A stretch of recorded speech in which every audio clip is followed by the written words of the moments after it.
The sounds of Starbucks.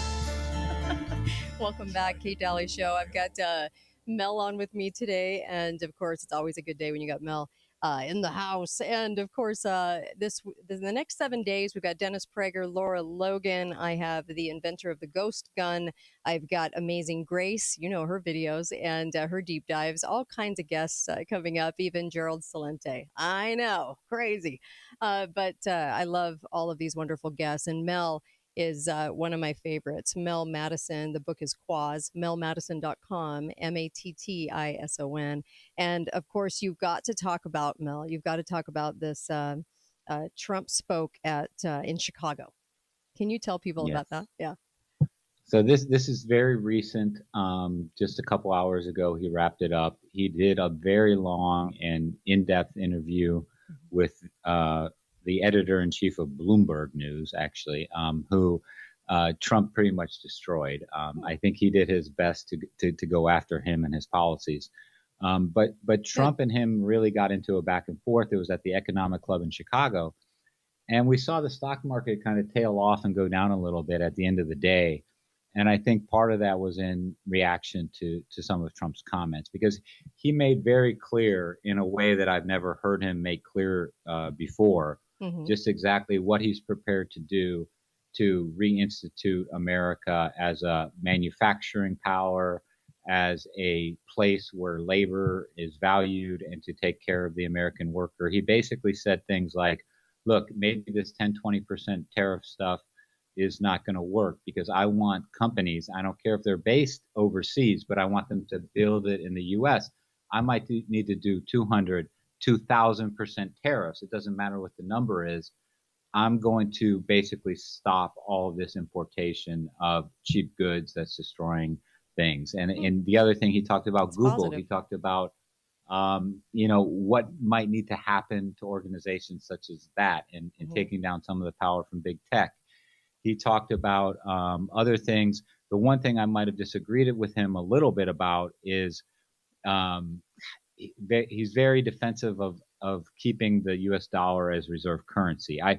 I feel that the dollar as reserve currency actually hurts the United States. It artificially inflates the dollar. And what that does is it makes it easy for us to import things, but it makes our labor expensive and harder for us to export things. And so, I had one disagreement with him on that. But other than that, he was very, very clear. He was very tough-minded. Tariffs are coming. Breakup of big tech, if necessary, is coming. All the things that he felt like, I think he wanted to do in his first term, but he wasn't confident enough to really make happen. And he did in kind of half measures, like, oh, we're going to put a little bit of tariffs on China or whatever.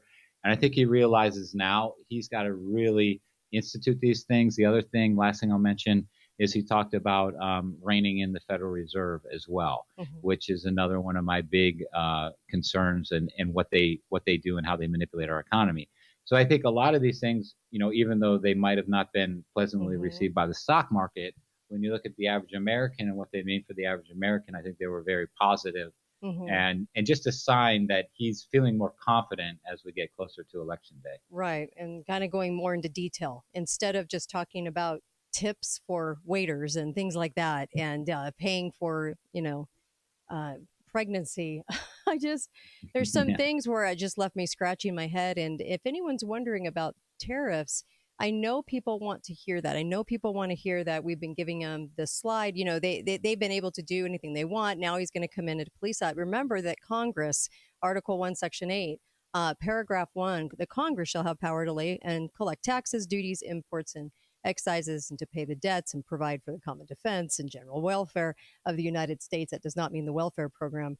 And you mentioned Social Security earlier, so Congress has to come forward on all of that, but which we never talk about. But you mentioned Social Security in the last segment, and I was kind of chuckling because they never run out of welfare money, only Social Security money, and it's it's glaringly obvious, what pile of money they like to abuse the most, and it's never going to be welfare money.